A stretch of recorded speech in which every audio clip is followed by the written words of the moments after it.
Merci beaucoup. Est-ce que nous pouvons acclamer encore le Seigneur comme il se doit? Comme s'il était le roi.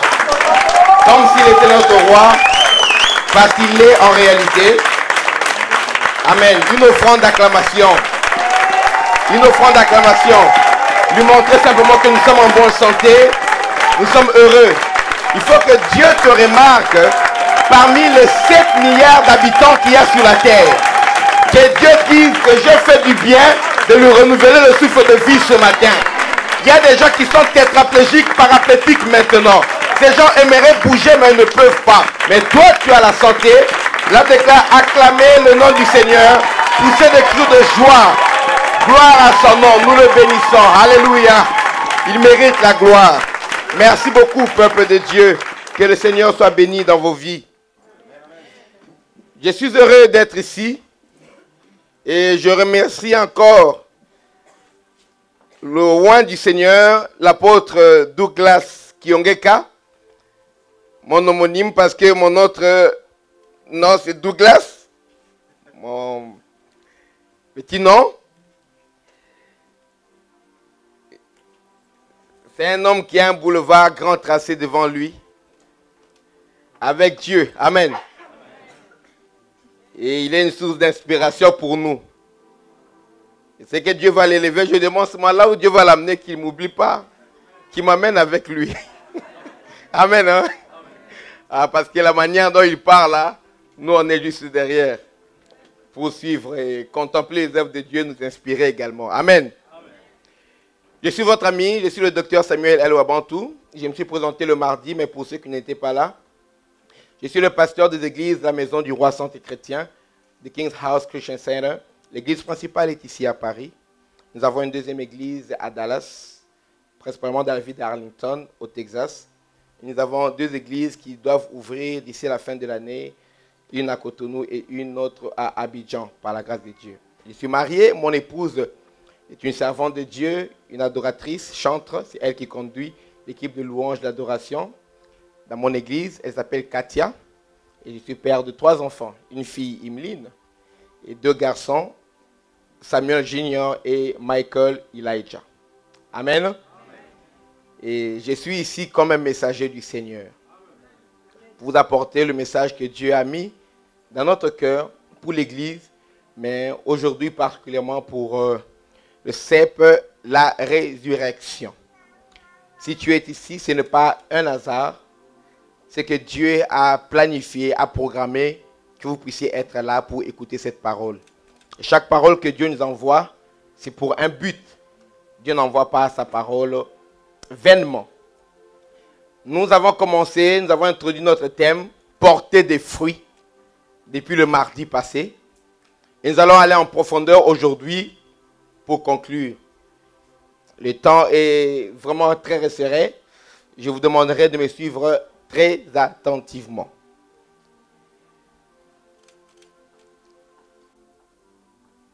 Aucun d'entre nous n'a demandé à être ici sur la terre. Certains sont des enfants voulus, d'autres sont des enfants qu'on appelle non désirés. C'est la réalité, mais Dieu a voulu que tu sois là. Tu n'es pas là par hasard. Et tu existes pour un but. Et si tu atteins le but pour lequel Dieu t'a créé, tu auras réussi ton existence sur la terre. Sinon, ton passage aurait été simplement chaotique et désastreux et puis regrettable. Surtout quand on sait que les esprits que nous sommes, parce que nous sommes créés à l'image de Dieu, nous sommes des esprits. Quand un esprit est créé, le seul esprit qui n'a pas été créé, c'est Dieu. Tous les autres esprits ont été créés. Quand un esprit est créé, il ne cessera plus jamais d'exister. Essayez de réfléchir. Tel que tu es là, tu ne cesseras jamais plus d'exister. C'est pourquoi quand nous quittons cette enveloppe charnelle, l'esprit doit aller quelque part. Et selon Dieu, il n'y a que 2 endroits qui sont prévus. On m'avait menti avant qu'il y avait 3. Le ciel, l'enfer et le purgatoire. Tu es au purgatoire, quand on paye, ce n'est pas des indulgences, on fait des prières, on fait une messe pour toi, ta famille paye l'argent, tu quittes le purgatoire pour aller au ciel. Imaginez maintenant les pauvres, tous les pauvres qui n'avaient pas d'argent pour faire organiser une messe. C'est-à-dire qu'ils étaient condamnés pour aller en enfer. Je vous dis que le sort de l'être humain est scellé pendant qu'il est sur la terre et le moment où il expire. Après cela, tu ne peux plus changer les conditions. C'est là qui est écrit dans Hébreux chapitre 9, verset 27.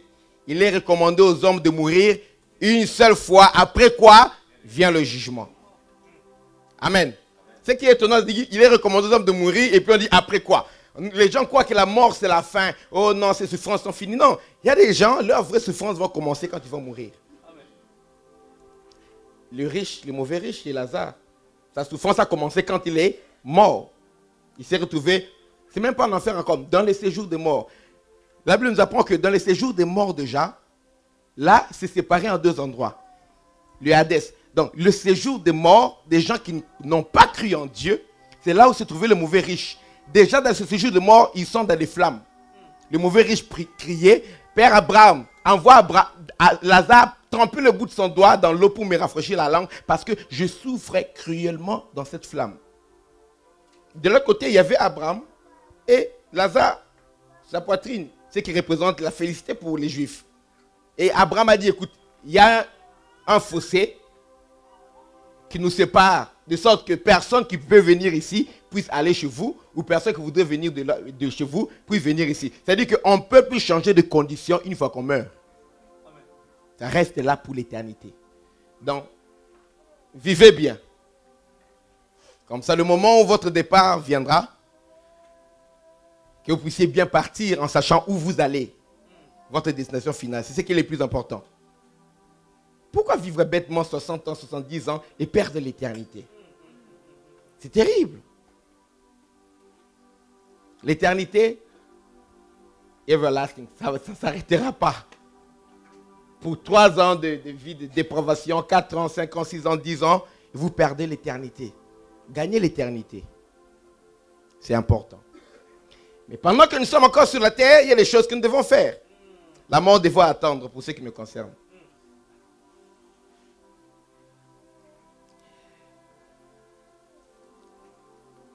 Dans la parole du Seigneur, quand nous lisons l'histoire de la création, nous voyons comment Dieu a créé Adam.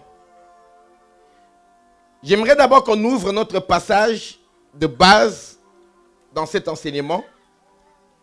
Et je vais vous parler de quelque chose par rapport à ce que Dieu a dit à Adam.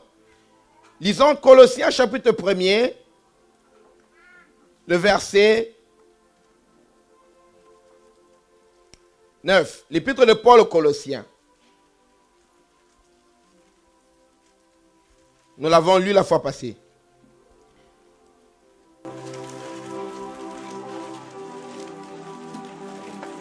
Le 9, on peut lire jusqu'à 11. Je vous ai parlé un peu du contexte dans lequel Paul a écrit cet épître aux Colossiens. Paul n'avait jamais été à Colosse. L'église de Colosse n'est pas une des églises que Paul a fondées.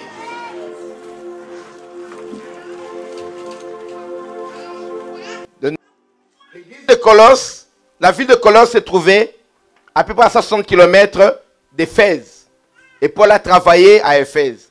Je crois lors de son séjour à Éphèse, qui a duré à peu près 3 ans et demi, il a converti beaucoup de gens, il a fondé l'église là-bas. Et l'un de ses enfants, Epaphras, probablement c'est lui qui est la personne qui a évangélisé Colosse et qui a fondé l'église de Colosse. Paul le cite dans cet épître aux Colossiens. Il parle de lui aussi ailleurs. Là où Paul était, il a appris ce qui est arrivé à Colosse. Que Colosse a reçu l'évangile. Que les Colossiens se sont convertis. Qu'ils ont donné leur vie à Jésus-Christ. Écoutez maintenant ce que Paul écrit à ces gens qui ont donné leur vie à Jésus. Aux enfants de Dieu. Parce que le bruit de la conversion est arrivé jusque là où était Paul. Notre démarche, c'est d'avoir les chrétiens selon Dieu aujourd'hui. C'est ce qui a motivé cet enseignement. Et c'est ce qui a motivé également l'écriture de l'épître de Paul aux Colossiens. Parce que dans les églises qu'il a fondées, il pouvait s'enquérir de la situation de la foi des gens qui étaient là. Il pouvait voir ce qui était spirituel, ce qui était charnel. Il connaissait les problèmes, il savait qui réprimandait, qui encourageait. Mais à Colosse, il a seulement entendu. Il voulait être sûr que ce que les gens l'ont reçu, c'est vraiment véritable et il se conforme comme il faut dans la nouvelle vie à laquelle ils viennent adhérer. On voit même cette même démarche quand Paul a écrit son épître aux Romains. Parce que Paul n'était jamais allé à Rome au moment où il écrivait l'épître aux Romains. Quand il a appris que l'évangile était à Rome, Paul a écrit cet épître aux Romains. C'est l'un des livres les plus riches du Nouveau Testament. Certains théologiens appellent l'épître de Paul aux Romains l'évangile de Paul. De la même manière que l'évangile selon Matthieu, Marc, Luc, Jean, on appelle ça également l'évangile de Paul. Parce que c'est dans ce livre que la doctrine de Christ est bien détaillée et d'une manière bien suivie. Quand tu lis cet épître de Paul aux Romains, tu connais ce qu'il faut du christianisme. De l'essentiel. Comme ça, il n'y a pas de confusion. Et Paul savait que Rome était une grande civilisation. Une civilisation antique. Et ils avaient leur Dieu et que ces gens-là avaient fait des preuves avec leur Dieu. Ils sont remplis d'histoires et de contes qui relatent les exploits de leur Dieu. De Jupiter, de Mars, peu importe leur divinité. Ils avaient une histoire et ils avaient bâti de grandes choses au nom de leur Dieu. Il n'y avait pas de grands bâtiments en Israël comme les bâtiments qu'il y avait à Rome. Quand vous regardez le Colisée, vous dites, mais c'est grand, c'est majestueux. Et le plus grave encore, ce peuple romain, barbare, supposé ne pas avoir de Dieu, c'était eux qui colonisaient Israël à l'époque où Paul écrivait cette lettre. L'Empire romain dominait le monde. Alors ces gens-là avaient de quoi se glorifier parce qu'ils disaient que notre Dieu domine le monde. Alors, quand ces Romains sont convertis, Paul a écrit l'évangile de Paul aux Romains. Parce que nous ne voulons pas que les gens soient là, chrétiens, dans la confusion. Tout le monde s'appelle chrétien aujourd'hui. C'est ça le problème de l'Église. Qui est chrétien, qui ne l'est pas. C'est ça le grand problème de l'Église. Nous avons des églises qui sont conduites par des païens. Des groupes de musique qui sont conduits par des païens. Des sites qui sont labellés sites chrétiens, mais qui sont fondés par des païens, entretenus par des païens, conduits par des païens. Mais le label est site chrétien. C'est ça un problème. Et écoutez, tout le monde peut louer une salle.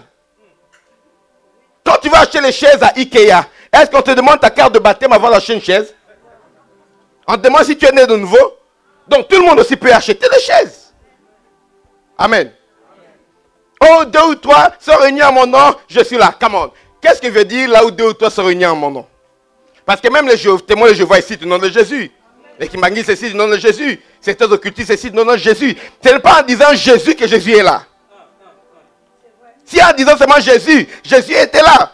Les 7 fils de Séva auraient délivré ces démoniaques-là. Mais au contraire, c'est eux qui ont été délivrés de leurs vêtements. Amen. Vous me suivez? C'est pas quand on s'est réunis en cite Jésus, Jésus a dit, là où 2 ou 3 sont réunis en mon nom. C'est quoi le nom là? Le nom sur lequel les gens sont réunis. La Bible déclare, elle est venue chez les siens, Jean chapitre 1 verset 11. Elle est venue chez les siens, mais les siens ne l'ont pas reçue. Jean 1, 12. Mais à tous ceux qui l'ont reçu, à ceux qui croient en son nom, elle a donné le pouvoir. Donc, le nom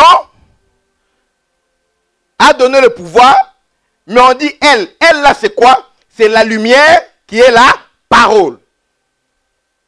Au commencement était la parole était avec Dieu, la parole était Dieu, elle était au commencement avec Dieu. Toutes choses ont été faites par elle, et rien de ce qui existe n'a été fait sans elle. En elle était la vie était la lumière des hommes. Cette lumière-là qui est la parole, au commencement qui est Dieu, là, regarde que ceux qui croient en son nom, le nom dans lequel nous croyons, c'est la parole. C'est-à-dire que tous ceux qui, là où 2 ou 3 se réunissent en accord avec la parole de Dieu, Dieu est là. Amen. Quand vous êtes réunis sans l'accord de la parole, Dieu n'est pas là. Tu es là. Tu brises l'église de cette résurrection, tu te rebelles, tu prends un groupe de gens, vous allez quelque part, vous louez la salle, vous dites, nous prions au nom de Jésus. Écoutez, soyons sérieux. Vous avez brisé le principe de la parole. Votre réunion, appelez ça réunion d'association, appelez ça meeting, appelez ça réunion de mécontents, appelez ça bon. rébellion, mais ne dites pas que c'est une église. Alléluia. Tu enfoirnes le Saint-Esprit, tu pars là-bas, vous priez, les gens... C'est quel Saint-Esprit qui se manifeste là? Soyons sérieux. Soyons sérieux. Les gens croient que quand tu te rebelles devant Dieu, Dieu va changer d'avis avec le temps. Non, demande aux enfants d'Israël. Dieu a dit que 1000 ans c'est comme un jour devant lui. C'est toi qui vas te fatiguer, Dieu ne va pas se fatiguer. On se rebelle, ok, Dieu, on reste dans notre position, on ne change pas. Dieu va te regarder, Dieu ne change pas. Parce qu'il ne part pas, il ne vient pas, il est là. Alléluia. Maintenant, c'est toi qui vas te fatiguer. Parce qu'avant ta rébellion, Dieu est Dieu. Pendant ta rébellion, Dieu reste Dieu. Après ta rébellion, Dieu restera toujours Dieu. Écoute, quitter l'Égypte pour aller à Canaan, les gens faisaient ça en 3 jours ou bien en 1 semaine. Pourquoi tu dois faire 40 ans? Ah, vous voulez me montrer que c'est vous qui savez vous rebeller? On va voir. On reste là. Dieu est là. Les anges l'adorent. Vous ne l'adorez pas, les anges l'adorent. Car pendant que nous sommes en train de parler, quand nous allons dormir, 24 sur 24, il y a des veillards et les 4 êtres vivants qui ne cessent de dire Saint, Saint, Saint est l'éternel Dieu qui était, qui est et qui vient. Saint, Saint, Saint est l'éternel Dieu qui était, qui est et qui vient. Ils adorent Dieu continuellement, jour et nuit. Si tu veux, tu adores Dieu. Tu ne veux pas, tu laisses. Les anges continueront à l'adorer. Et tu pars là, Dieu reste. Quand tu te répands, ce n'est pas que Dieu revient vers toi, c'est à toi de revenir vers Dieu. Dieu dit, revenez vers moi. Tout le problème qu'il y a à l'église aujourd'hui, c'est que l'identité des chrétiens n'est plus bien définie. Nous ramenons là-bas, là où il doit être. Sinon, nous partons à la dérive. C'est pourquoi on trouve le monde dans l'église aujourd'hui.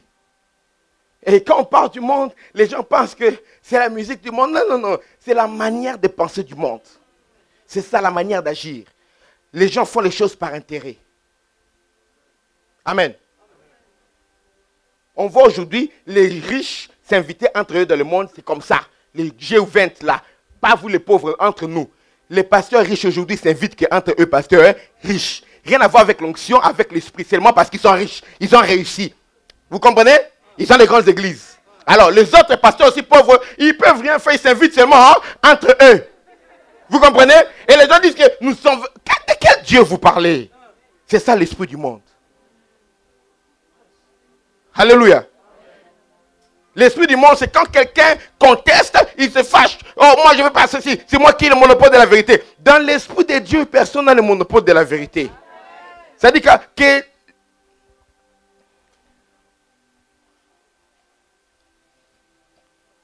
conserver la paix par l'unité de l'esprit. Il y a un verset qui dit ça. J'ai mal coté, j'ai mal cité ce verset. Conserver le lien de l'esprit par... Merci beaucoup, apôtre. Conserver l'unité de l'esprit par le lien de la paix. C'est-à-dire que même si nous ne sommes pas d'accord, mais au point où nous en sommes convenus, marchons d'un commun accord. Je conserve la paix pour que nous puissions avancer en attendant que Dieu nous éclaire. Parce qu'il y a certaines choses, on nous éclairera que lors du tribunal de Christ. Quand on rendra chacun selon ses œuvres. Paul dit, en ce temps-là, on connaîtra quelle est l'œuvre de chacun. C'est ce temps-là, c'est le Seigneur, le juste juge qui jugera. Il y a des choses qu'on ne connaîtra pas avec exactitude sur la terre. Parce que nous connaissons en partie, nous enseignons en partie, nous prophétisons en partie. Toi, avec la petite partie de révélation que tu as, même si tu penses avoir raison, bien aimé, ne te mets pas en guerre avec toute l'église. Ne mets pas en guerre avec le corps du Christ. Tu détiens le monopole. C'est-à-dire que tous les autres pasteurs sont des faux, il n'y a que toi. C'est ça l'esprit du monde. Alléluia. Et tu balances des versets bibliques. C'est ce qu'ont fait les pharisiens. Ils faisaient que balancer des écritures à Jésus-Christ. La loi dit ceci, toi tu fais ceci. Pourquoi est-ce que tu guéris le sabbat? Pourquoi tu fais cela? La loi dit ceci, toi tu fais ceci. Tu n'es pas de Dieu parce que tu ne respectes pas le sabbat. Le sabbat vient de la loi. Jésus dit, si vous connaissez la justice de Dieu, vous n'aurez pas condamné des innocents. Le sabbat n'a pas été créé. L'homme n'a pas été créé pour le sabbat, mais le sabbat a été créé pour l'homme. Les puritains. Vaut mieux qu'on se sépare, mais que j'ai raison. Amen. Dans le Seigneur, laisse l'autre avoir raison. Et prions que le Seigneur puisse nous éclairer. Parce que quand tu as raison, tu ne vas pas perdre cela. Quand tu cherches à te battre à avoir cela, on comprend tes mauvaises intentions.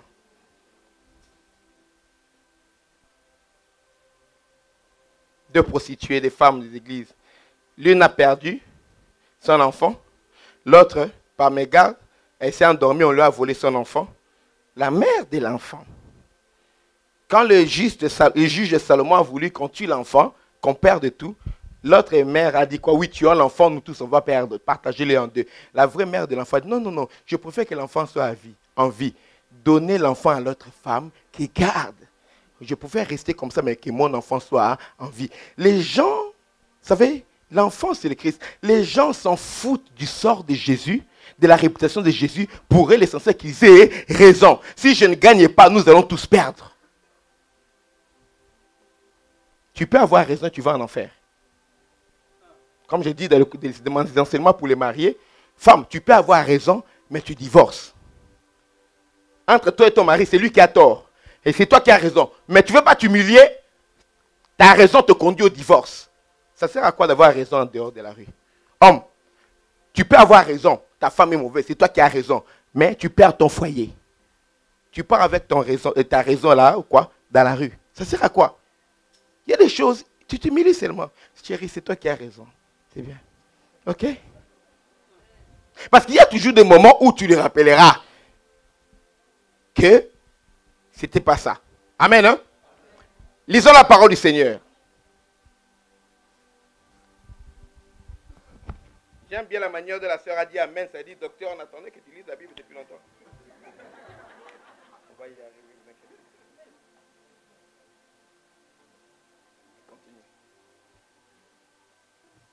Mieux de lire, bien aimé. Excusez-moi, j'avais ça. Voilà, l'homme déclare. C'est pour cela, Colossiens 1, verset 9 à 11. C'est pour cela que nous aussi, depuis le jour où nous avons été informés, nous ne cessons de prier Dieu pour vous. Nous demandons que vous soyez remplis de la connaissance de sa volonté, en toute sagesse et intelligence spirituelle, pour marcher d'une manière digne du Seigneur et lui être entièrement agréable, pas partiellement agréable ou de temps en temps agréable, ou lui être souvent agréable, ou lui être quelquefois agréable, comme c'est le cas de beaucoup de chrétiens. Mais pour lui être entièrement agréable, le résultat c'est quoi? Portant des fruits en toutes sortes de bonnes œuvres et croissant par la connaissance de Dieu. Portant des fruits. Nous voulons apprendre de vous, Colossiens. Vous êtes déjà en Christ, c'est bien. Nous voulons apprendre maintenant que vous êtes en train de porter des fruits. Et que vous êtes en train de croître dans la connaissance de Dieu. On a dit quoi? Croissant dans la connaissance de Dieu. C'est-à-dire que quand tu viens en Christ, tu ne connais pas encore Dieu. Si on t'a dit que tu connais Dieu parce que tu es venu en Jésus, they lied to you. On t'a menti. Tu ne connais pas encore Dieu. Tu le connais où? D'où? Dis-moi, tu le connais d'où? Oh, Dieu me parle, quand il me parle, j'entends, je connais sa voix. Tu connais la voix? Qui t'a appris à connaître la voix de Dieu? Même l'enfant qui vivait dans les temples, là, on a lu dire, c'est que la voix de Dieu, quand Dieu a appelé Samuel, 3 fois il est allé chez Élie, c'est celui qui est l'ancien, qui a déjà entendu la voix de Dieu, qui est habitué, il connaît. Il dit, Samuel, non, non, cette fois, quand la voix t'appellera, dis, mais voici Seigneur, parle. Mais toi, comme ça, seulement, je connais la voix. Dieu t'a parlé d'où? Croissant dans la connaissance. Ceux qui ne portent pas de fruits ne peuvent pas croître. Ce qui est plus grave, ne peuvent pas connaître Dieu. On a entendu parler de Dieu. Connaître, le verbe connaître en hébreu c'est yada. Yada veut dire entrer dans l'intimité. C'est pourquoi le terme, on dit Adam connut Ève sa femme. Le terme renvoie le rapport sexuel, c'est connaître. C'est-à-dire Adam entra dans l'intimité de Ève sa femme. Adam, yada. C'est-à-dire connaître, c'est entrer dans l'intimité. Connaître Dieu veut dire entrer dans l'intimité. Et plus grave, c'est faire un avec l'objet de la connaissance. C'est pourquoi le cas, celui qui s'attache avec le Seigneur devient avec lui un même esprit. Il faut qu'il y ait un attachement. Plus tu t'attaches, tu commenceras à être un même esprit. Là, le cas, qui a connu la pensée du Seigneur? Oh, nous avons reçu l'esprit du Seigneur. Pour connaître la pensée du Seigneur, il faut un temps. Il faut du temps pour connaître Dieu. Il faut du temps pour que le Seigneur puisse travailler sur toi. Si Dieu n'a pas encore travaillé sur toi, tu n'es pas encore eligible, tu n'es pas encore capable, éligible à toute forme de tâches, même dans la maison de Dieu, des tâches de grande responsabilité. C'est pourquoi Paul dit, quand vous voulez nommer des anciens, des diacres, ne prenez pas un nouveau converti. De peur qu'enflé d'orgueil, il ne tombe sur le jugement du diable. C'est un avertissement que beaucoup ne tiennent plus compte aujourd'hui. Quand ils établissent les gens dans les postes. Parce que tu parles bien français. Et vous savez, concordant. Comment? Appelant. Comment vous avez. François Copé, ou whatever, n'importe qui, alors qui deviennent nos anciens, nos pasteurs, nos dirigeants. Écoute, la Bible n'a pas été écrite en français. Hein. Avec ton français là, c'est pas parce que tu parles un bon français, tu as une bonne diction, que tu es prédicateur. Les gens qui être prédicateur, c'est parler bien. Non.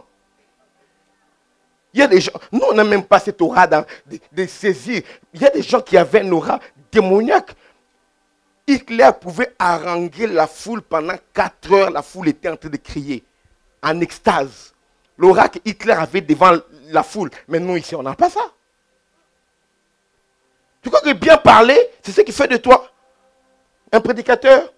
Oh, moi, ne me laisse pas la parole, je parle bien. Écoute, c'est lui qui a été choisi. Même si à la place de l'œil, il met là, il y aura l'onction. Amen. C'est l'onction qui fait la différence. C'est tout. Amen. Hein?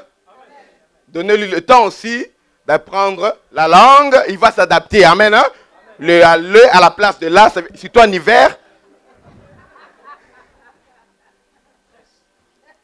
Amen. Alors, les gens qui ne connaissent pas encore Dieu vont se précipiter pour servir Dieu. Tous ceux qui ont voulu servir Dieu sans connaître Dieu ont été frappés par la malédiction. Certains sont morts. Amen. Il y a un peuple qui a reçu l'âge. C'était des étrangers, je ne sais pas si c'était des Gabonites. Et ils ont remarqué que Dieu a commencé à les frapper avec des hémorroïdes.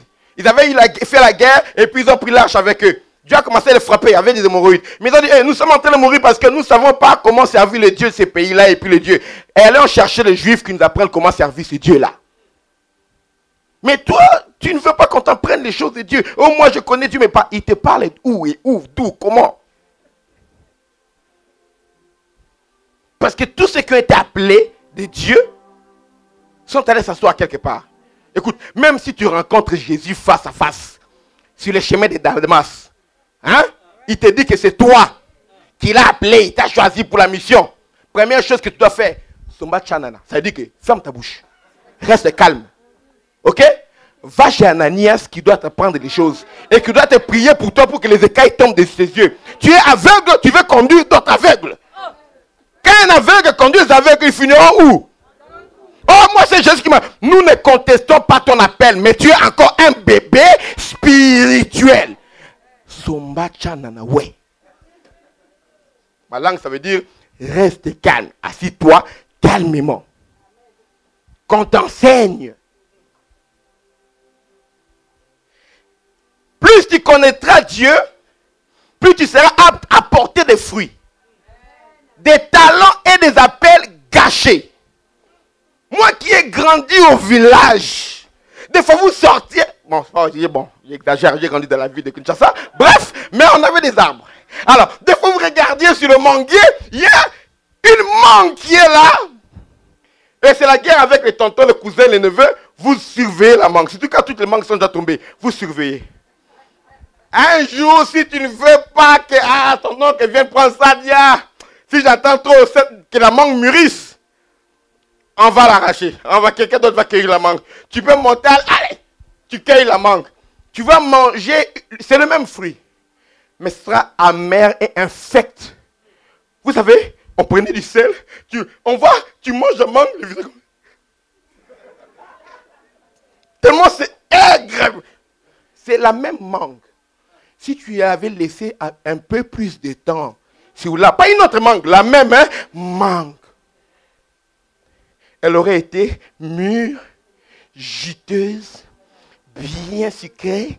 Surtout Dieu sait assaisonner les fruits. Bien sucrée. Ça aurait été un délice que de déguster cette mangue. Bien aimé, tu es au protocole, mais tellement tu ne grandis pas spirituellement, tu deviens infect au protocole. Amen. Quand tu donnes aux gens la place, les gens n'ont plus envie de revenir à l'église. Mais tu souris bien, tu t'habilles bien, mais c'est ton comportement. You know, you're scary people. Tu fais peur aux gens. Ton langage, dirigeant de la chorale, diaconesse. Oh, nous sommes là au début, c'est nous qui avons aidé à l'apôtre. Bien aimé, mais tu ne vois pas que les gens fuient à cause de toi. C'est difficile de gagner des âmes et toi tu les fais fuir. Parce que les gens ne veulent pas qu'on travaille sur eux. Et ils ne peuvent pas porter des fruits. Oh, moi j'ai ceci, moi j'ai ceci. Les gens confondent quelque chose. Quand je propose cet enseignement, écoutez une révélation que Dieu m'a donnée. Lisons dans Genèse chapitre 1er. On lit versets 26 et 28, right? Genèse 1, au début de la Bible. Il ne faut pas chercher Genèse, bien aimé. C'est pas bon, c'est pas bon. Si tu es à Genèse, c'est pas bon, c'est pas bon. Sauf si tu es vraiment nouveau, tu viens de l'islam. Salam alaikum. Nous t'accueillons dans la paix du Seigneur. Genèse, c'est le tout premier livre de la Bible, ok? Nous allons lire le verset 26, verset 27, ok? Et verset 28, right? Dieu dit, faisons l'homme à notre image, selon notre ressemblance, et qu'il domine sur les poissons de la mer, sur les oiseaux du ciel, sur le bétail et sur toute la terre, et sur tous les reptiles qui rampent sur la terre. Verset 27. Dieu créa l'homme à son image, il le créa à l'image de Dieu. Il créa l'homme et la femme. Quand il a créé l'homme et la femme, là, ils étaient où? Dans les jardins d'Éden. Amen. Hein? Ils étaient où? Verset 28, c'est là où les choses commencent. Dieu les bénit et Dieu leur dit, soyez féconds, multipliez, remplissez la terre et assujettissez-la. Dominez sur le poisson de la mer, sur les oiseaux du ciel et sur tout animal qui se meut sur la terre.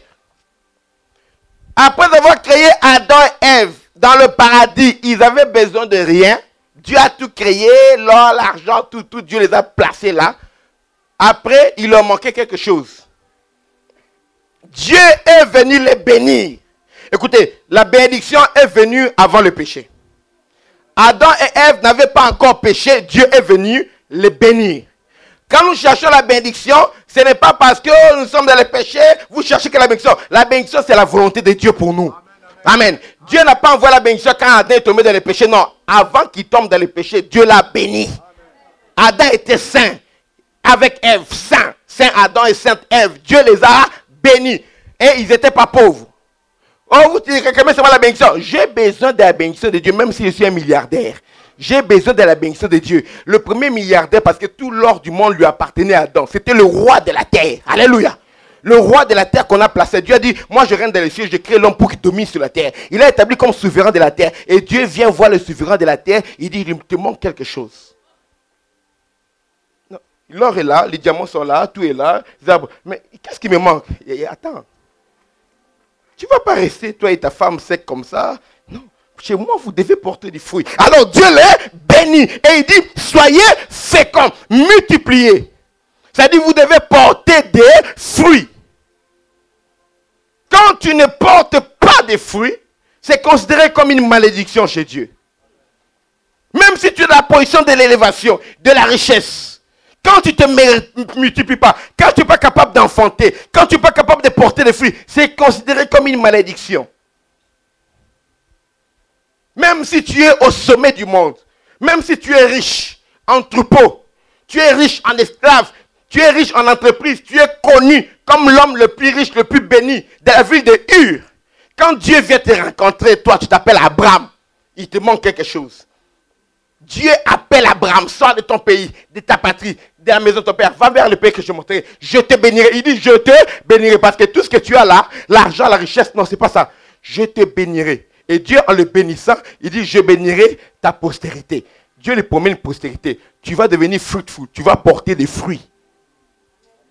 C'est quand tu portes des fruits que chez Dieu, tu es béni. Quand tu ne portes pas de fruits, c'est la malédiction chez Dieu. Alors, j'ai une grande église, bien aimée. C'est le jardin d'Éden. J'ai un bon mariage, c'est l'Éden. J'ai une belle voiture, c'est Éden. Tu ne t'impressionnes pas avec Éden. Adam, attends que Dieu te bénisse. Les gens construisent leur Éden aujourd'hui. Ils impressionnent avec Éden. Oh, nous, on a tout ce qu'il faut. Mais on ne voit pas les fruits. On ne voit pas le fruit. Grande église, mais quel est le fruit de votre église? Quel est le fruit? Alléluia. Alléluia. Ce qui est la nature que Dieu a mis en vous, là, on ne voit pas ça. On a vu les chimpanzés, on a vu les singes, mais on n'a pas vu les petits Adam. Amen. On a vu des lions, on a vu des girafes, oui, une grande église, mais la chose de Dieu qui te rend capable de multiplier. La bénédiction, c'est la puissance, la force qui te rend capable de prospérer, de multiplier. C'est ça la bénédiction. On ne voit pas ça en toi. Alors, c'est pourquoi quand Dieu a béni Abraham, écoute, Abraham, Dieu l'appelle, il le bénit et il commence à parler de ses enfants. Alors que ses enfants n'existaient pas. Parce que Dieu sait que dans la bénédiction, tu dois porter des fruits. Alors, qu'est-ce que Dieu t'a dit quand il t'a appelé? Abraham vient, il n'a pas d'enfants, mais Dieu lui parle de ses enfants. C'est-à-dire que chez Dieu, quand la bénédiction vient, ça te rend capable de porter des fruits. Si tu ne portes pas des fruits, tu es anormal chez Dieu. Ça ne peut pas se faire. Des gens qui sont venus à Christ, comme les Colossiens, Paul dit, écoutez, on a un peu que vous êtes convertis, mais on attend de vous que vous puissiez porter des fruits. On attend que vous puissiez croître dans la connaissance de Dieu. On attend que vous puissiez être agréable à Dieu. Que vous puissiez comprendre la volonté de Dieu. Ce qui est important, c'est comprendre la volonté de Dieu. En toute sagesse et intelligence spirituelle. Comme je vous ai dit le mardi ici, que ce n'est pas avec l'intelligence du monde qu'on connaît Dieu. Amen. Le monde, dans sa sagesse, n'a pas connu Dieu. C'est pourquoi il a plu à Dieu de sauver le monde par la folie de la prédication. Ce n'est pas en allant à Harvard, à la Sorbonne, qu'on apprendra à connaître Dieu. Amen. Le monde n'a pas connu Dieu. Même si les perfections de Dieu sont visibles comme à l'œil nu. Quand on les contemple dans ses œuvres. Le monde n'a pas connu Dieu. Plus les gens sont des érudits, plus ils étudient, plus ils font des choses tellement bêtes pour certains. On se demande. Dans les pays dits non développés, non civilisés, il n'y a eu aucun village africain, ni aucun village philippin, ni aucun village en Amazonie. Amen. Où on a vu les gens en train de faire des pétitions pour demander d'avoir le droit d'épouser leurs chèvres.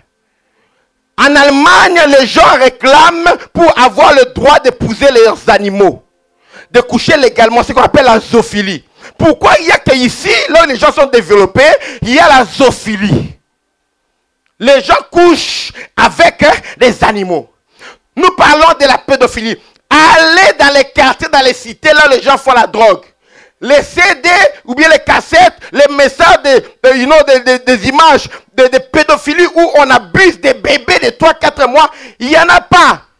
C'est dans les maisons des riches, des ministres, des princes, des érudits, des professeurs d'université qu'on trouve ces réseaux fructueux-là et ils financent cela pour qu'on enlève des enfants. Ce sont les gens qui impressionnent le monde aujourd'hui, je l'ai dit à la télévision, mais ce sont les gens qui font les choses plus pires que les animaux. Parce que dans la connaissance du monde, on ne connaît pas Dieu. L'homme qui ne connaît pas Dieu, la Bible l'appelle l'homme animal. L'homme animal ne peut pas connaître les choses de l'Esprit de Dieu. Parce que c'est spirituellement qu'on en juge. Il ne peut pas les connaître, dit la Bible. Alors tu viens avec tes diplômes à l'église. Assis-toi comme un enfant. Quand on t'enseigne les premiers rudiments de Dieu. La parole douce d'abord. Quand tu commences à prendre le lait. Après tu prendras la nourriture un peu plus solide. Alléluia. Croissant en Christ. Et également Christ croissant en toi. Il y a croître en Christ et Christ croît en toi. Quand Christ croît en toi, il prend toute ta personnalité. Tu parles, tu agis, tu deviens Christ. C'est comme ça qu'à Antioche, on a appelé les disciples chrétiens. On a vu Christ en eux. Toi qui as déjà vu Christ en toi. À part ton parlant en langue.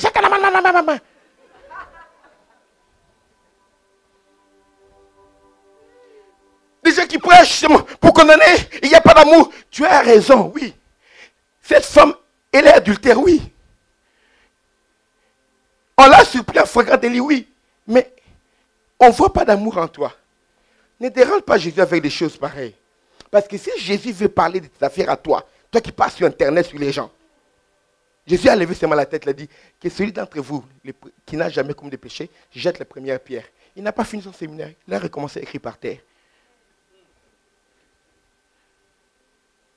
Parce que les gens pensent que quand ils font des cris là, plus ils crient pour impressionner les gens qu'on ne connaît pas leur vie. On vous connaît. C'est moi le chrétien petit. N'impressionne pas les gens. On ne voit pas l'amour de Dieu. Si vous connaissez qu'est-ce que c'est la justice, la miséricorde de Dieu, vous n'auriez pas condamné les innocents. Si tu n'es pas mû par la loi de l'amour, tu n'es pas de Christ. Église, il y a une manière simple pour disqualifier une partie des gens qui prêchent la vérité. Et l'Église fait mieux que le monde aujourd'hui. Le monde, Jésus est venu, n'a pas commis aucun péché, le monde l'a crucifié. Paul est venu marcher dans la sainteté pour ne pas voir le problème. Il ne s'est même pas marié. On n'a jamais eu un problème avec Paul ou avec une sœur. Paul a été décapité à Rome. Pierre qui était marié quand même, on a cru que lui pouvait être épargné. On l'a crucifié à Rome, la tête en bas. On a tué Jacques, fils de Zébédée, par l'épée. On a lapidé Étienne, le pauvre Étienne. Ah, Étienne, il était gentil. On a lapidé Étienne. C'est-à-dire que même quand tu ne commets pas le mal, le monde va te lapider. Maintenant, comme le monde n'arrive pas à toucher les pasteurs, le monde a chargé les chrétiens de toucher les pasteurs pour faire taire les hommes de Dieu. Écoutez-moi prophétiquement. Oui, un pasteur là a commis un mal, il a été tombé dans les péchés adultères, et lui là c'était impudique. Il a fait cette impudicité là quand? Depuis des années, et jusqu'à aujourd'hui, toi tu es chrétien, tu continues à lui retenir son péché, donc il ne doit plus tomber. Quelqu'un qui a fait 40 ans de sainteté, et il est tombé. Et après les 20 années qu'il lui reste à vivre encore, il ne doit plus prêcher, toi tu prêcheras à sa place. Comme le monde ne peut plus le faire taire, il y a des pasteurs qui passent sur Internet, il y a des chrétiens qui divulguent ces messages sur Facebook. Le pasteur ne doit plus prêcher. Quand Dieu l'avait appelé, est-ce que toi tu étais là? Est-ce que Dieu ne savait pas qu'il allait tomber? J'avais un ami qui parle beaucoup, hein? Il aime beaucoup prêcher. Il trouve qu'il dit, ah, il y a le péché. Je lui ai dit, écoute, le mal du docteur c'est ça. Je lui ai dit, je vais citer certains psaumes que tu n'as plus le droit de lire à partir d'aujourd'hui. Parce que ce sont des psaumes que David a écrits après qu'il soit tombé avec Bathsheba et qu'il a tué Uri, le mari de Bathsheba. Et après, il a écrit ces psaumes-là. Tu n'as plus le droit de lire ces psaumes. David était un adultère et un meurtrier. Et après cela, Dieu a continué à l'appeler l'homme selon le cœur de Dieu. Il a écrit les psaumes. Mais toi, comme tu refuses les autres là, tu n'as plus le droit de lire ces psaumes-là. Il a fermé sa bouche.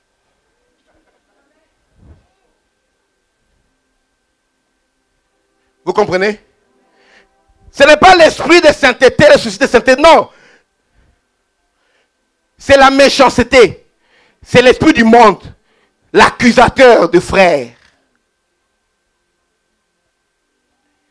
Quand Dieu t'appelle, il connaît ton passé, ton présent et ton futur. Mais il t'appelle quand même. Maintenant, tu veux dire à Dieu que Dieu, tu es bête d'avoir appelé de tels hommes.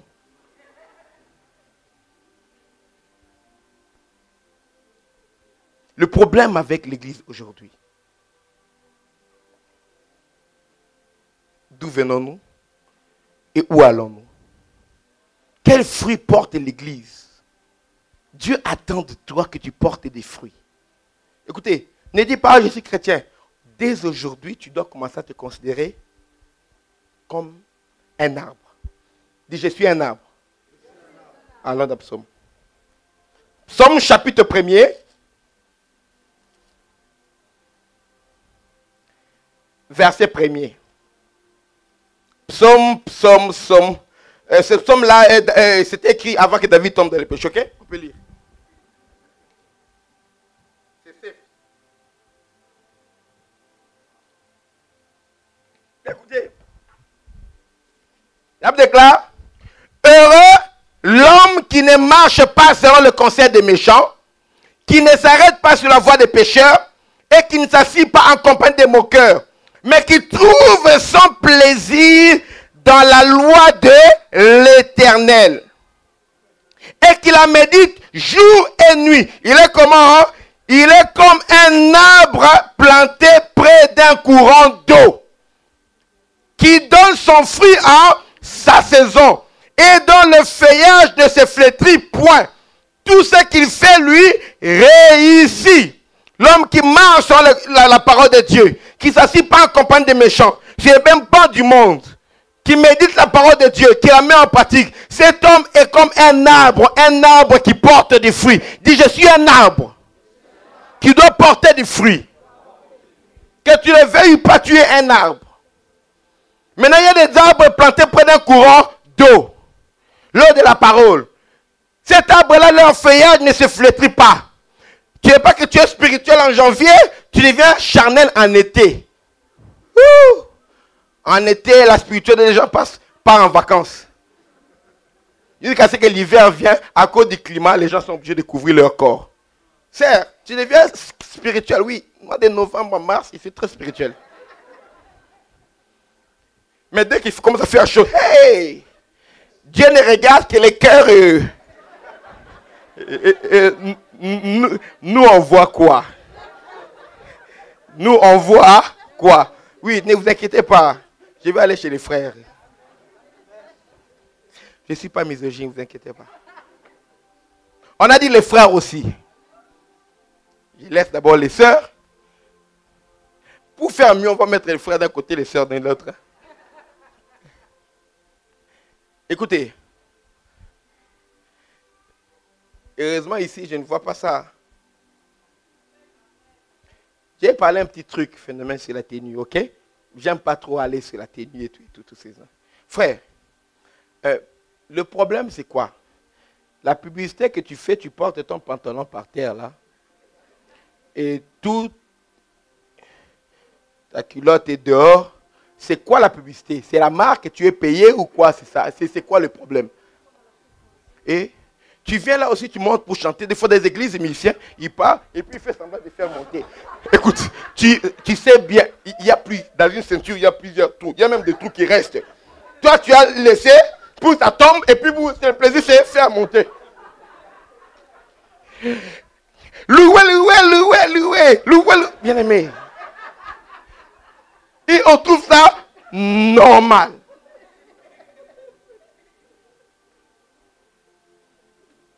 Beaucoup de frères, quand ils n'ont pas de travail, ils sont là à l'église. Hein? Les sœurs ne travaillent pas, ce travail, les sœurs sont là. Beaucoup de frères, quand ils n'ont pas de travail, ils sont là à l'église. Dès qu'ils ont le travail, seulement intérim. Hein? Oh non, le pasteur, le travail me prend trop de temps. L'intercession, non. Bien aimé, on a prié pour avoir du travail. Quand le travail est bien, ça dit, Seigneur, bénis-moi pour que je tombe. Tu oublies la source. Quelqu'un qui demeure dans la parole de Dieu est comme un arbre planté près d'un courant d'eau. Quand Dieu nous regarde, il nous regarde comme des arbres. J'ai toujours posé la question. Jésus fait des miracles parfaits. Mais dans Marc chapitre 8, à Bethsaïda, Jésus, quand il a pris l'aveugle, il a sorti dehors. Il a prié pour lui. Il a imposé les mains pour qu'il soit guéri. Et il demande à cet homme-là, que vois-tu? L'homme ouvre les yeux. Il dit, je vois des hommes comme des arbres en train de marcher. Jésus a dit, non, non, ça c'est pas bon. Jésus a touché encore une autre fois. J'ai pris ce message-là, second touché. Il a retouché encore cet homme, lui a imposé encore les mains. Il a dit, ouvre. Que vois-tu? Il a dit, ah, maintenant je vois distinctement. Qu'est-ce qui s'est passé? Le miracle que Jésus a fait pour cet homme, ce n'est pas qu'il n'avait pas réussi à lui rendre de la vue, mais Jésus l'a donné une trop forte vue, il lui a donné la vision de Dieu. Il a permis à cet homme de voir les hommes comme Dieu les voit. Dieu voit les hommes comme des arbres en train de marcher. Je dis, non, non, je dois te rabaisser. Je te touche encore pour que ta vision revienne au niveau des hommes. Parce que Jésus l'avait amené déjà là-bas, au niveau de la vision de Dieu. Il a dit, je te retouche pour que tu redescendes encore, tu vois les hommes comme les hommes. Amen. Et il a ouvert les yeux, oui. Parce que quand Dieu nous regarde comme des arbres. Les passés que vous voyez là sont des arbres. Si on vous ouvre les yeux comme cet aveugle-là, et l'homme là, regardez, il a vu des arbres secs, mais qui marchaient. Des arbres avec des fruits qui marchaient. D'autres arbres, il n'y a que des feuilles. Il n'y a que des feuilles, comme le figuier que Jésus avait maudit. Il a regardé, il y avait des feuilles. Il s'est approché, mais qu'est-ce qu'il y avait? Il n'y avait aucun fruit. Des figuiers sans fruit. Et même l'auteur essaie de défendre le figuier. En disant, non, c'est normal, Jésus. Parce que ce n'était pas la saison des figues. Jésus a dit, niet. De toute façon, ça fait longtemps que je suis en train de chercher le figuier. Les gens qui encouragent les autres dans le mal. Des figuiers.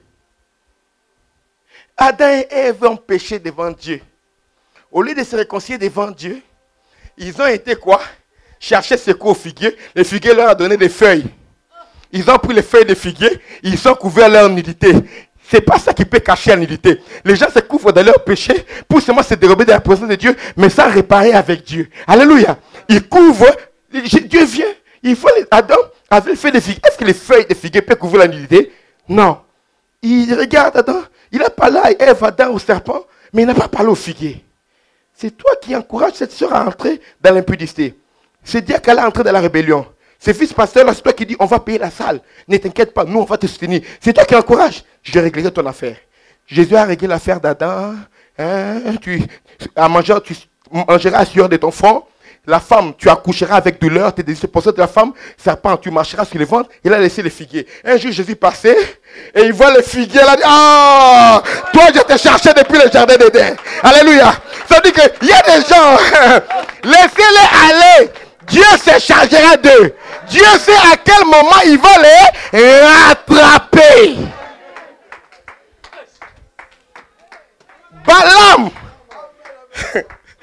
Balaam qui avait incité Balak, il a pris l'argent pour qu'on maudisse le peuple d'Israël. Ça a eu des fruits. Ou quoi qu'il s'en est échappé, non. Un jour, on a fait la révolte. Les enfants d'Israël sont entrés dans la ville où vivait Balaam et on l'a tué par l'épée. Même si là, en nombre, là on racontait l'histoire, on n'a pas parlé de sa mort. Attendez, plus tard, on a raconté comment on l'a rencontré, on l'a tué. Les gens croient qu'ils font des bêtises et ils peuvent échapper à cela. Quel fruit nous portons? Dieu nous regarde comme des arbres. Maintenant, mieux, dans 5 minutes, j'ai fini. Lui-même, il s'est dit qu'il est l'arbre. Allons maintenant dans Jean chapitre 15.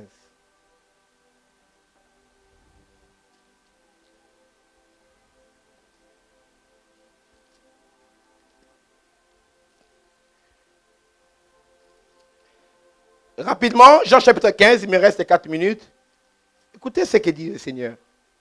On lit vraiment ce verset ensemble avec vous. Partie du verset 1er. Ah, ce verset, on est obligé de se tenir debout, s'il vous plaît. Tenons-nous debout. On va lire du verset 1er.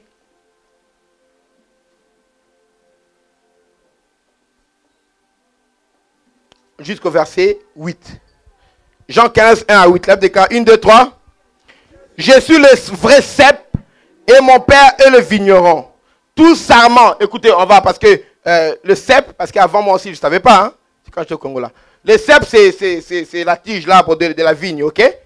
Et le sarment, c'est les branches. Dans mon pays, on appelle ça les étapes.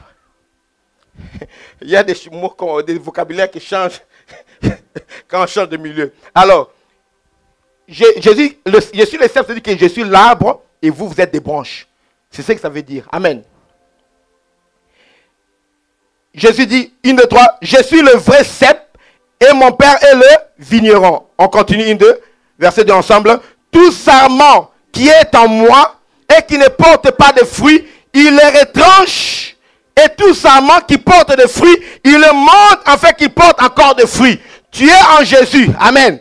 Mais tu ne portes pas de fruits. On ne dit pas que tu es dans le monde. Non. Tu es en Jésus. Tu ne portes pas de fruits. Là, le Seigneur a dit quoi? Il va faire quoi?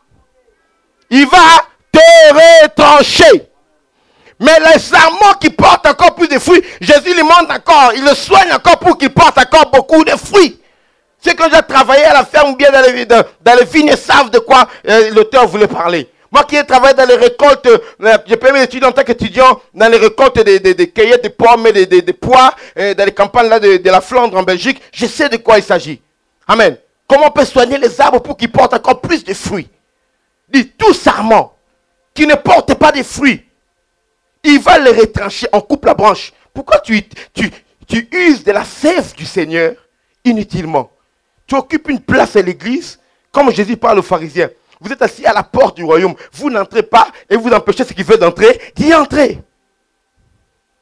Il continue. Verset 3. Déjà vous êtes purs à cause de la parole que je vous ai annoncée. Demeurez en moi. Demeurez, c'est pas perdre aller-retour. Demeurez en moi et je demeurerai en vous. Comme le sarment ne peut de lui-même porter du fruit, s'il ne demeure attaché au cep, qui est la parole, ainsi vous ne le pouvez pas non plus si vous ne demeurez pas en moi. Jésus, c'est la parole. C'est pas en priant avec des larmes aux yeux, Jésus, je t'aime. Non. Verset 5. Je suis le cep, vous êtes les sarments. Celui qui demeure en moi et en qui je demeure, porte beaucoup de fruits. Car sans moi, vous ne pouvez rien faire. Si quelqu'un ne demeure pas en moi, il est jeté dehors comme les sarments. Et il sèche, puis on les ramasse. Non, non. On le jette au feu et il brûle. Tu es déjà en Jésus. Tu ne portes pas de fruits. On te coupe, on te jette dehors. Après quoi, on te ramasse pour aller où? En enfer. Merci. Dieu te bénisse. Grandis en prêchant la parole de Dieu. On le ramasse pour l'envoyer où? En enfer. Il n'y a pas d'équivoque quand Jésus parle de feu. Verset 7. Si vous demeurez en moi, que mes paroles demeurent en vous, demandez ce que vous voudrez et cela vous sera accordé. Les gens qui ne demeurent pas dans la parole, qui ne portent pas de fruits, auront difficile de voir leur prière être exaucée. Verset 8. Si vous portez beaucoup de fruits, c'est ainsi que mon Père sera glorifié et que vous serez mes disciples. Ah. Comme le Père m'a aimé. Non, on s'arrête au verset 8. Amen. Merci. Vous pouvez vous asseoir. Si vous portez du fruit, c'est alors que mon Père sera glorifié. Il y a des branches ou des arbres qui ne portent pas de fruits, et il y a d'un côté des arbres qui portent des fruits. Et plus grave encore, il y a des arbres aussi, parmi les arbres qui ne portent pas de fruits, certains ont des fruits en réalité. Mais ce sont des fruits qui ne sont pas utiles pour la personne qui les a cultivés. Il y a des gens qui portent des fruits, ceux qu'on dit qu'ils ne portent pas de fruits, en réalité ils ont des fruits, mais ils ont des mauvais fruits. Des mauvais fruits. Matthieu chapitre 7, verset 17 dit, je lis rapidement pour vous, vous notez ce verset, vous lirez à la maison. Matthieu 7, 17 dit, tout bon arbre porte de bons fruits, mais le mauvais arbre porte de mauvais fruits. Un bon arbre ne peut porter de mauvais fruits, ou un mauvais arbre porter de bons fruits. Tout arbre qui ne porte pas de bons fruits est coupé et jeté au feu. C'est donc à leurs fruits que vous les reconnaîtrez. Matthieu 7, 17 à 20. On te reconnaîtra à tes fruits, pas par tes parler en langue. Alléluia. Pas par tes parler en langue. Colossiens dit, portons des fruits en toute forme de bonnes œuvres. Paul dit, dans Éphésiens, chapitre 2, verset 10, c'est quoi? La Bible déclare, étant créés en Jésus pour des bonnes œuvres que Dieu a préparées d'avance afin que nous les pratiquions. Nous avons été créés en Christ et Dieu a préparé des bonnes œuvres qui doivent être nos fruits, que nous devons pratiquer. Alors, oh moi, Dieu ne regarde que le cœur, nous on regarde le fruit que tu portes. Amen. Si Dieu voit le cœur, il voit encore plus pire que ce que nous voyons. Amen. Nous ne connaissons pas ce qu'est le cœur des gens. Jésus a dit, écoutez, pour que les gens ne vous mentent pas, je vais vous montrer comment connaître ce qu'il y a dans le cœur des gens. D'abord, pour savoir ce qu'il y a dans le cœur de quelqu'un, observe ses lèvres. Car c'est de l'abondance du cœur que la bouche parle. Et si tu veux connaître ce qu'il y a dans le cœur de quelqu'un, regarde ses actes. Regarde quels fruits. Amen. La Bible déclare que l'homme, je vous ai parlé, que le méchant abandonne sa voie et l'homme d'iniquité, ceux qui commettent l'iniquité là, abandonne ses mauvaises pensées. La Bible déclare que l'homme et telles sont les pensées de son cœur. Donc chaque personne, c'est que tu vois quelqu'un dire souvent ou faire souvent, c'est ce qu'il y a dans son cœur. Oh, je ne voulais pas mal insulter, moi j'aime pas, je voulais insulter, mais il m'a énervé. Et puis tu es un peu un gros. Bien aimé, ton cœur est rempli de ces mauvaises choses. Les fruits que tu portes, les habitudes que tu as, les actes que tu poses, reflètent. Ayant été créé en Jésus, pas pour les prophéties que Dieu a préparées pour que nous puissions prophétiser. Nous n'avons pas été créés pour les prédications que Dieu a préparées. Nous avons été créés pour des bonnes œuvres que Dieu a préparées afin qu'on les pratique. On a trop de prédicateurs maintenant, peu de disciples. Si quelqu'un demeure en moi, il a dit, il sera mon disciple. Ah, il est déjà en toi. Comment? Ce n'est que quand il demeure qu'il devient ton disciple. Parce que Jésus a dit, tout disciple accompli est égal à son maître. Quand tu demeures en Christ, le caractère, les habitudes, la vie de Christ commence à prendre vie en toi. Ceux qui te rencontrent Jésus-Christ. Le fruit de la justice, de l'amour, de la bonté. Tout ce que tu fais doit prospérer en Dieu. Pas l'argent, parce qu'il y a des vendeurs de drogue qui font plus d'argent que nous. S'il faut la bénédiction, alors ces gens-là, on peut dire qu'ils sont bénis plus que nous. Il y a les musulmans avec le pétrodollar. Ils n'ont pas le Dieu que nous prions, mais l'argent, ils jouent avec l'argent. Mais c'est les bonnes œuvres qu'un homme charnel ne peut pas produire. Il a dit, Jésus a dit, tout bon arbre produit de bons fruits. Quand vous êtes dans la confusion, observez les fruits, vous connaîtrez ce que c'est que l'arbre. Si un arbre porte de bons fruits, c'est que c'est un bon arbre. Aucun bon arbre ne peut porter de mauvais fruits. Aucun bon chrétien ne peut porter de mauvais fruits. Bien aimé, ce qui sort de ta bouche nous scandalise, ma soeur. Ce qui sort de ta bouche, mon frère, nous scandalise. Dès que tu arrêtes de prêcher là, tu nous scandalises. Ta vie, frère, nous scandalise. Ta vie nous scandalise. Il n'y a aucun amour. Quand tu arrêtes de prédire les versets bibliques, tu n'es pas le premier à réciter les versets. Après avoir récité les versets là, tu nous scandalises. Tes collègues de travail, quel est le fruit qu'ils voient en toi? Tes cousins, tes cousines, d'autres ne peuvent même pas venir dans cette église-là où tu pries. Parce que de toutes les cousines-là, toi qui pries, c'est pourquoi les gens disent, les gens qui prient, des fois ils ont un mauvais cœur. Non, ils n'ont pas un mauvais cœur. C'est les gens qui portent des mauvais fruits. Paul dit, quand vous étiez dans le monde, quels fruits portiez-vous alors? Les fruits dont vous rougissez à présent. Le problème, c'est quoi? Il y a des gens, les fruits qu'ils portaient quand ils étaient dans le monde, c'est les mêmes fruits qu'ils continuent de porter quand ils sont à l'église. Aucun changement. On doit avoir, même le monde lui-même qui est païen, il s'est divisé en deux. Avant Jésus et après Jésus. Mais toi, on ne voit pas de différence. Avant Jésus et après Jésus, c'est pareil. Tiens-nous des bonnes, nous voulons prier.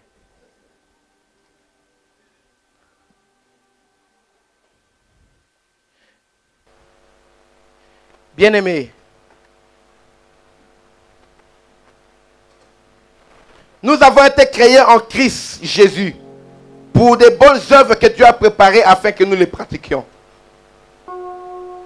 Tu ne dois plus être stérile en ce qui concerne les bonnes œuvres, en ce qui concerne le fruit de la sanctification, de la pureté, de l'amour, de la connaissance de Dieu. C'est dans ton comportement qu'on peut voir si tu es chrétien. Et tout ce que tu fais te réussit. C'est un psaume. Un homme qui est planté près d'un courant d'eau, tout ce qu'il fait lui réussit. On doit voir le ministère qu'on te confie prospérer. La vie des gens qui te côtoient, commencer à voir la nature de Dieu. Les gens disent maintenant, c'est Dieu qui m'a appelé. Peu importe, les gens peuvent me juger, je m'en fous, c'est Dieu qui me connaît. Bien aimé, si d'abord le monde nous juge, Dieu qui est plus grand, si notre conscience nous juge, Dieu qui est plus grand que notre conscience, le jugement de Dieu sera encore plus sévère. Les gens du monde te jugent sans connaître la gravité de tes péchés. Oh, Dieu les connaît. Ou de tes erreurs. On peut voir les motivations, les choses que tu fais pour l'église, mais on ne connaît pas les motivations. On te voit ramener cette sœur toujours après la prière. Elle croit que tu es en train de l'aider, mais or que toi, tu as des mauvaises pensées derrière la tête. Quel fruit portez-vous? Dieu te regarde comme un arbre aujourd'hui. Si on nous ouvrait les yeux comme cet aveugle, quels sont les fruits qu'on verrait en toi? Rentre en toi-même.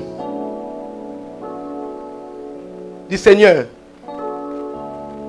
aide-moi à porter des fruits dignes de toi. Jean-Baptiste avait dit, produisez des fruits dignes de la repentance et ne prétendez pas, ne clamez pas que vous avez Abraham pour père.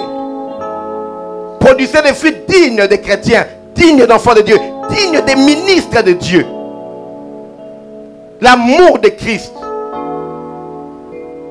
la vie de Christ, la bonté, la miséricorde, la justice, la sainteté. C'est ce qui doit vous motiver. Pas un esprit de dispute, un esprit de querelle, de haine, de rébellion. L'esprit du monde, des fruits de la rébellion, s'aimer par les fils de la perdition. Quel fruit tu portes dans la société?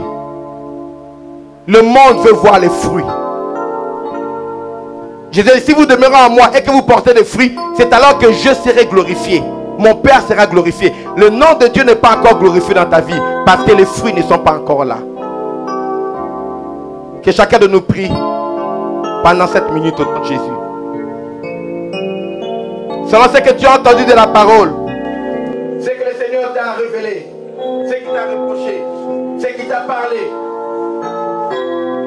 Le prédicateur annonce, mais le meilleur enseignant c'est le Saint-Esprit. Le Saint-Esprit que tu as reçu de Dieu va t'enseigner au-delà de ce que nous avons parlé ici. Parce que Dieu t'a appelé pour porter des fruits. Dieu t'aime. Parce que de tous les habitants de la terre, Dieu parmi ceux-là qui avaient cru. Vous avez cru à sa volonté, vous avez cru à sa révélation, qu'il est le Fils de Dieu. Alors en Christ, tu as été créé. Tu es un homme nouveau. Tu es appelé à porter des fruits. Demande à Dieu, je me suis égaré. J'ai été sec.